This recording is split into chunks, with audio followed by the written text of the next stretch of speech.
सर्वांना नमस्कार. ऑफिसवाला लव विथ टशन या स्टोरीचे 129 एपिसोड यापूर्वीच अपलोड केलेले आहेत. कृपया ते सगळे एपिसोड ऐकण्यासाठी आपल्या चॅनलला भेट द्या. अर्जुन नैनाची इज्जत वाचवली, पण तिच्याकडे न बघताच तो तिथून निघून गेला. आणि इन्स्पेक्टरने सुद्धा अर्जुनने सांगितल्याप्रमाणे तिला पोलीस स्टेशनला न येता घरी पोहोचवली. आणि नैना अंधार करून खोलीत बसली होती. संध्याकाळी जितेंद्र घरी आला आणि त्यानं बेडरूममधील लाईट लावली आणि पाहिलं तर नैना आतमध्ये बसली होती. आणि तिला अशी बसलेली पाहून तो थक्क झाला आणि त्याला बघताच नैनानं त्याला घट्ट मिठी मारली आणि खूप खूप रडायला लागली. जितेंद्रला आता समजत नव्हतं की ती का रडते. त्यानं सुद्धा तिला मिठीत घेतली आणि समजावू लागला आणि म्हणाला, नैना काय झालं, मला सांग तरी काय झालं. नैना आता त्याच्या मिठीतून सुटत नव्हती, तोंड लपवत होती आणि काहीच बोलत नव्हती.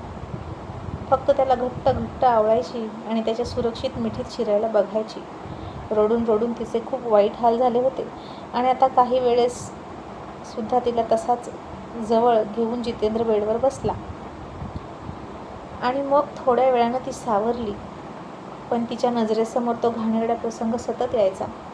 त्या दोघांनी तिचे हात पकडून तोंड दाबलं होतं आणि तिसरा व्यक्ती तिच्या अंगावर येत होता. आणि नैनाला सतत वाटायचं की कोणीतरी तिच्या पायावरून हात फिरवतंय आणि ती आणखीन आणखीन ओरडायची आणि तिच्या पायावरून तिचे हात फिरवायची आणि ते घाणेरडे हात झटकण्याचा ती प्रयत्न करायची. जितेंद्रला आता कळत नव्हतं की तिच्यासोबत नक्की काय झालं असेल, पण तिचं एकंदरीतच अवस्था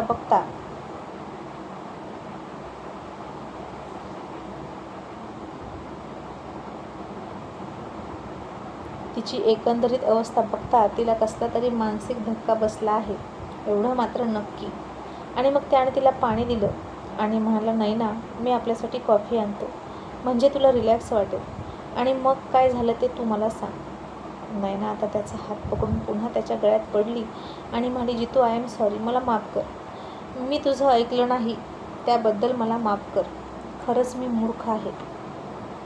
मी तुझं ऐकून तिकडे नको जायला हवं होतं. जितू ते लोक खूप घाणेरडे आहेत.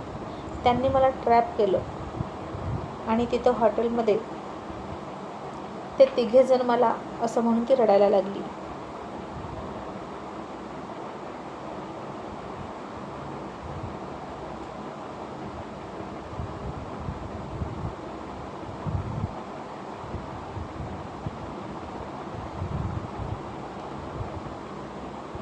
आणि आता जितेंद्रनं तिच्या ओठांवर बोट ठेवलं आणि म्हणाला, नको बोलू काहीच.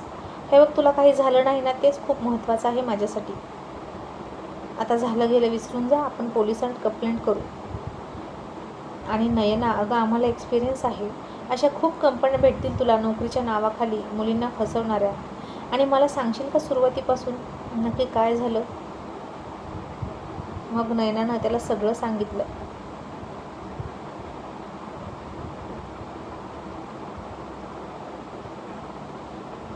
आणि जितेंद्र म्हणाला, नशीब त्यांनी तुला काहीतरी चारून बेशुद्ध नाही केलं, नाहीतर तुझ्यासोबत त्यांनी काय केलं असतं हे आपण इमॅजिन नाही करू शकत.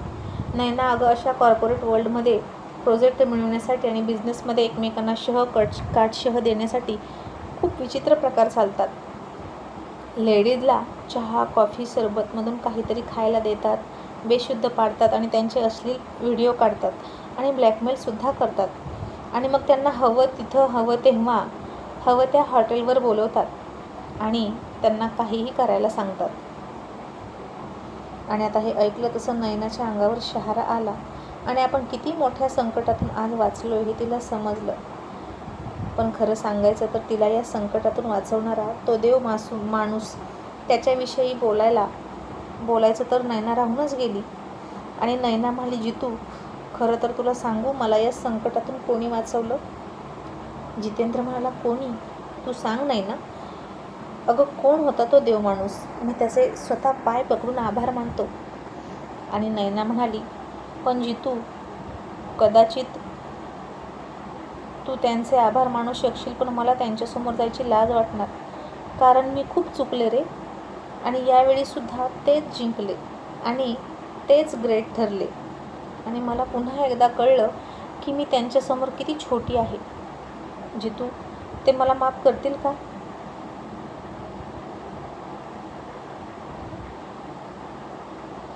आणि जितेंद्र काहीच न कळून म्हणाला, नयना अगं का नाही ते तुला माफ करणार, पण तू त्यांचं काय केलंस? तू त्यांना ओळखतेस का? कोण आहेत ते ज्यांनी तुझी इज्जत वाचवली? आणि नयना त्या महागड्या कोटकडे बघून म्हणाली, अर्जुन सर आणि मधूचे डॅडी, जितू त्या दोघांनी मला वाचवलं. आणि अर्जुन सर माझ्यासाठी त्या 3 लोकांसोबत जसे लढले आणि त्यांना पाणी पाजलं हे बघून माझ्या डोळ्यातच पाणी आलं. आणि जितू माझ्यामुळे आणि माझ्यासाठी त्यांना चाकूसुद्धा लागला. आणि हे ऐकून जितेंद्र म्हणाला, काय? अर्जुन सरांनी तुला वाचवलं? आणि त्यांना हे माहीत आहे का की ती मुलगी तू आहेस? मग मला तर या आधीच कळायला हवं होतं मधूच्या डॅडीकडून हे सगळं. तूही मला फोन केला नाहीस? मला हे आत्ता कळतंय नयना. आणि नयना म्हणाली, नाही जितू, बहुतेक त्यांनी मला बघितलं नाही आणि तुला फोन करायचं मला सुचलं नाही. आल्यापासून मी रडते रे. आणि इतका जेंटलमन माणूस मी पहिल्यांदाच बघितला. त्यांनी माझ्याकडे न बघताच माझ्याकडे त्यांचा कोट फेकला आणि मला कव्हर करून घ्यायला सांगितलं स्वतःला. आणि यापुढे त्या विदेशी क्लायंटला फटकवलं माझ्या पुढे. पोलिसांना ताब्यात दिलं. बहुतेक त्यांची मीटिंग होती आणि ते त्यासाठीच त्या हॉटेलमध्ये आले होते आणि खूप गडबडीत निघूनसुद्धा गेले. आणि आता जितेंद्रने त्याचा कोट बघितला आणि ओळखला, कारण अर्जुनचे महागडे कोट हे एकाच ठिकाणी शिवले जातात आणि विशिष्ट प्रकारे त्याच्यावर एक खूण असते आणि तो कोट अर्जुनचा आहे हे त्यानं ओळखलं. आणि म्हणाला, Nayana thank God Arjun sir ऐन मोमेंटला तिथं पोहोचले.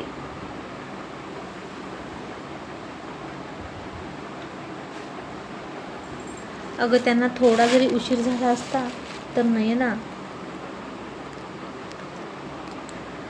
आणि नयना आता डोळ्यात अश्रू आणून म्हणाली, जितेंद्र त्यांना अजून 5 मिनटं जरी उशीर झाला असता तर सगळं संपलं असतं आणि मी कोणाला तोंड दाखवण्याच्या लायकीची राहिली नसते. मला माफ कर जितू. तू सांगत होता तरी मी तुला खूप बोलले. मला माफ करशील का? असं म्हणून ती पुन्हा रडायला लागली. जितेंद्रने आता तिला दिलासा दिला आणि म्हणाला, असू दे, काही झालं नाही ना, मग त्रास करून घेऊ नको, चल खाऊन घे.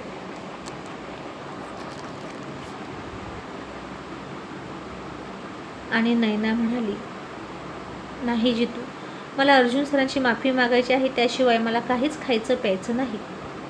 जितेंद्रने तिच्याकडे बघितलं आणि म्हणाला, नयना खरं तर तुझ्यातला हा बदल पाहून खूप छान वाटते आणि तू नक्की अर्जुन सरांची माफी माग आणि त्यांना थँक्यू सुद्धा म्हण. आणि अगं त्यांनी आता तुला वाचवलं म्हणून नाही तर ते खरंच खूप चांगले आहेत. तुझ्या जागी कोणतीही मुलगी असते तरी त्यांनी हेच केलं असतं. अगं मधू त्यांच्या मित्राची मुलगी आहे तरीसुद्धा स्वतःच्या मुलीपेक्षा जास्त लग्नामध्ये केलं त्यांनी तिच्यासाठी. आणि त्यांच्या दृष्टिकोनातून त्यांना सगळे समान असतात. आणि आता हे तुला समजलं तर बरं होईल.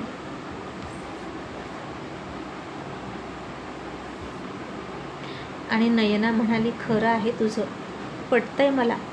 जे तू चल ना, मला त्यांची माफी मागायची आहे, त्यांच्या पाया पडून माफी मागायची आहे. मी त्यांना खूप बोलले, त्यांचा खूप अपमान केला, कळत नकळत त्यांच्यावर रोष पकडला. माझी लायकी नाही तरीही मी त्यांना बोलत राहिले. आणि जितेंद्र हसला आणि म्हणाला, नयना अगं आता रात्र झाली, आपण उद्या जाऊया, असं म्हणून तो किचनमध्ये गेला. तशी नयनासुद्धा उठली आणि म्हणाली, थांब ना जितू, तू का करतोस, मी करते ना. तो म्हणाला, नको, आज मी करतो, उद्या तू कर. जास्त काही नाही, फक्त खिचडी भात करणार आहे. आणि तो खिचडी भात करायला लागला.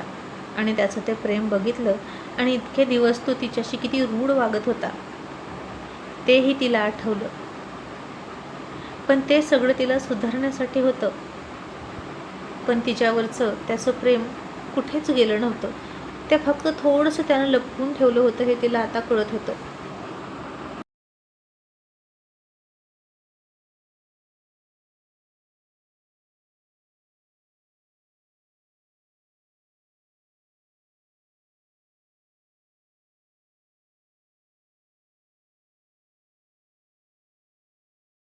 आणि मग दोघांनी सुद्धा थोडं थोडं खाल्लं आणि पुन्हा बेडरूममध्ये गेले.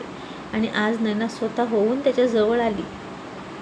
ती त्याचा इतका अपमान करायची तरीही त्यानं आता तिला केलेला सपोर्ट तिला फार फार महत्त्वाचा वाटला. आणि एक नवरा म्हणून त्याचं स्थान आपल्या आयुष्यात किती मोठं आहे हे तिला कळत होतं. अशावेळी नवऱ्यापेक्षा जास्त सपोर्ट कोणीच करत नाही. आता तो तिला झिडकारू शकत होता. माझं न ऐकता गेलीस म्हणून खूप बोलू शकत होता, कारण तशी संधी त्याला चालून आली होती नैनाला खूप खूप बोलण्याची. पण त्यानं तसं नाही केलं. तिला समजून घेतलं आणि आज तिनं कोणतीही प्रिकॉशन न घेता स्वतःला जितेंद्रच्या हातात सोपवलं आणि म्हणाली, जितू मला बाळ पाहिजे, मला तुझ्या बाळाची आई व्हायचं आहे. आणि जितेंद्र गेले कित्येक महिने या गोष्टीची वाट बघत होता. आणि नयना तयार नसायची बाळ होऊ द्यायला. आणि तो तिच्याकडे बघून हसला आणि म्हणाला, खरंच तू तयार आहेस या गोष्टीसाठी? आणि ती म्हणाली, हो. आता माझे डोळे चांगलेच उघडले आहेत. मला फक्त तुझी बायको म्हणून राहायचं आहे आणि आपली मुलं सांभाळायची आहेत, आपलं घर सांभाळायचं आहे. आणि मी तुला रेंट नाही देणार. मला तुझी कामं करायची आहेत. तुझ्यासाठी टिफिन बनवायचा आहे, ब्रेकफास्ट बनवायचा आहे, तुझी ऑफिसची तयारी करून द्यायची आहे, तुझी टाय बांधायची आहे. आणि या सगळ्यांच्या बदल्यात मला फक्त तुझं प्रेम पाहिजे. आणि आता हे सगळं ऐकलं आणि जितेंद्रला तर आकाश ठेंगणं वाटत होतं. नैनामध्ये इतक्या लवकर इतका मोठा बदल होईल असं त्याला वाटलं नव्हतं. पण कसं असतं ना, जशी महासागरात एक सुनामी येते आणि होत्याचं नव्हतं करून जाते किंवा सगळं चित्रच पालटून जातं, तसं आयुष्यात सुद्धा एखादी सुनामी येते, एखादासा क्षण येतो, प्रसंग येतो आणि माणसाचं सगळं आयुष्य बदलून जातं आणि त्याचे विचारही बदलतात. तसंच नयनाच्या बाबतीत काहीसं झालं होतं.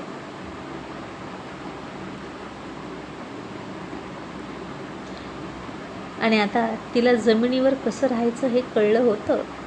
आणि जितेंद्र म्हणाला, आज खऱ्या अर्थानं मला माझी बायको मिळाली, नाहीतर माझी मम्मी आणि तुझे डॅडी इतके इंटरफेअर करायचे आपल्या संसारात, त्यांच्यामुळे तू आणि मी एकमेकांपासून दुरावलो.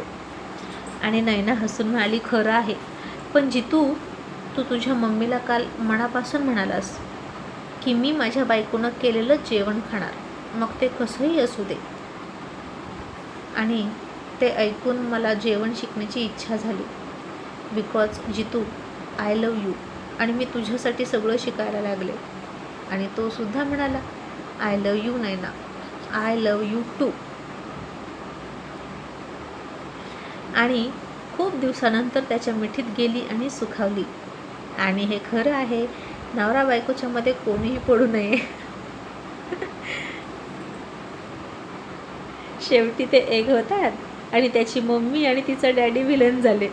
आणि आता इकडे अर्जुन पुढे आला होता ऑफिसवरून आणि आर्यन पाठीमागून येत होता. आणि त्याला रस्त्यात दिसलं की एक मुलगा एका मुलीच्या हाताला पकडून ओढत होता आणि ती त्याच्यासोबत जायला नकार देत होती. आणि आता टायगरला वाटलं की हा मुलगा तिच्यावर जबरदस्ती करतो आणि त्यानं लगेच कार थांबवली आणि त्याच्या बॉडीगार्डला म्हणाला, तुम्ही इथेच थांबा, मी आलोच.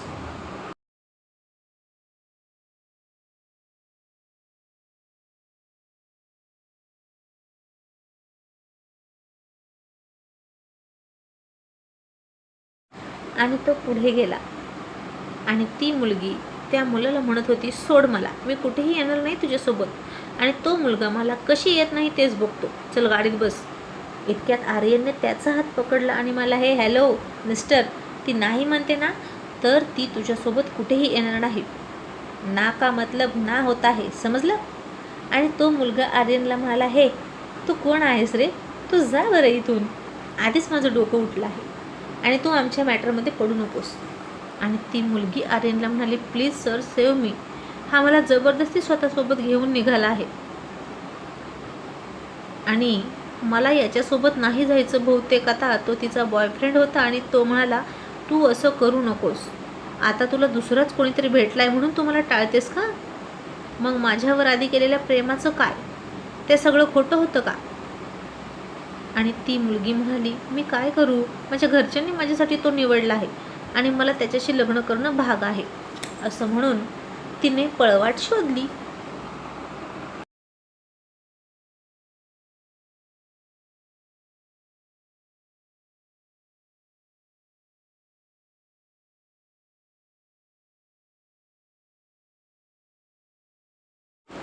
आता इतक्यात आर्यनला घरून फोन आला स्वीटीचा आणि ती घाबरून म्हणाली आर्यन पटकन घरी ये, मामांच्या हाताला लागलं आहे. तसं अर्जुननं कपाळावर हात मारला आणि मला स्वीटी बेटा अगं थोडंसं लागलं आहे, तू का पॅनिक होतेस? तरीही स्वीटी ऐकत नव्हती आणि आर्यनला म्हणाली आर्यन तू पटकन ये, मामा ऐकत नाहीत. आणि आता अर्जुनला तिचं काय करावं तेच कळेना आणि नशीब अख्ख्या मुंबईला ओरडून नाही सांगितलं की अर्जुन सरांना लागलं.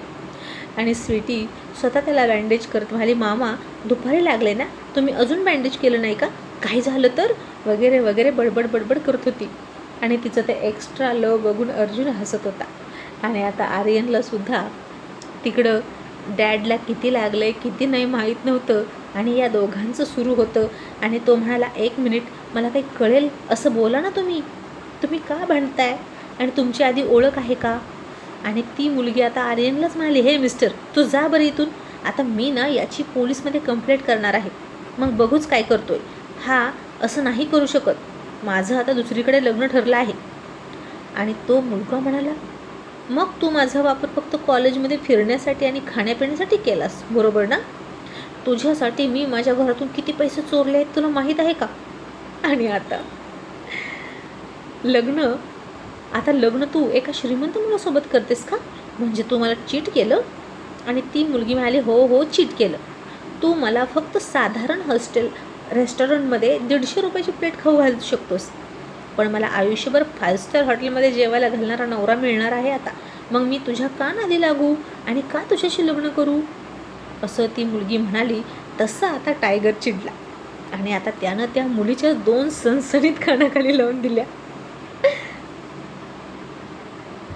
आणि तिचा टी-शर्ट छातीजवळ कॉलरला पकडला, तिला जवळ ओढून घेतली आणि ती मुलगी हबकली आणि तिच्या डोळ्यात डोळे घालून आर्यन म्हणाला युजलेस आहेस तू कोणाच्याही खऱ्या प्रेमाच्या लायकीची नाहीस आणि तू या मुलाला फसवलंस ना, त्याची किंमत तुला चुकवावी लागेल कधीतरी आयुष्यात, लक्षात ठेव. आणि त्यानं तिला ढकलली पाठीमागं आणि आर्यन त्या मुलाला म्हणाला आता ही तुझ्या पाया जरी पडली आणि लग्न कर म्हणाले ना तरी तू हिच्यासोबत लग्न करू नकोस, कारण ही मुलगी प्रामाणिक नाही. आणि आता तो मुलगासुद्धा त्या मुलीकडे रागात बघितलं आणि आर्यनला म्हणाला थँक्यू सो मच ब्रो आणि गेली तू उडत, असं म्हणून तो तिथून निघून गेला. आर्यनसुद्धा रागात निघून गेला आणि घरी गेल्यावर डॅड काय झालं असं म्हणून तो पळत पळत आत आला.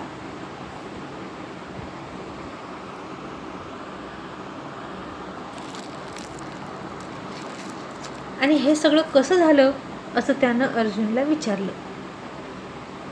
आणि अर्जुन त्याला सगळं सांगत म्हणाला अरे हॉटेलमध्ये एका मुलीची इज्जत वाचवली त्यातच हे लागलं, जास्त नाही लागलं, पण तुला का इतका उशीर झाला? आणि आर्यन म्हणाला मी एका मुलीच्या कानाखाली वाजवली. तशी स्वीटी आणि तन्वी दोन्हीही देसाई बॉयजने आज एकाच दिवशी एकमेकांच्या विरुद्ध टोकाची कामं केली हे ऐकून दोघी हसायला लागल्या.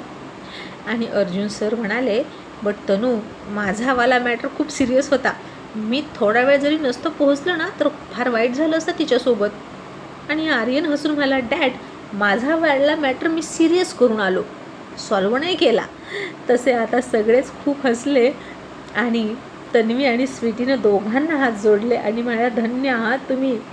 आणि अर्जुन आणि आर्यनने दोघींनाही हात उचलून आशीर्वाद दिला आणि म्हणाले गॉड ब्लेस यू डिअर.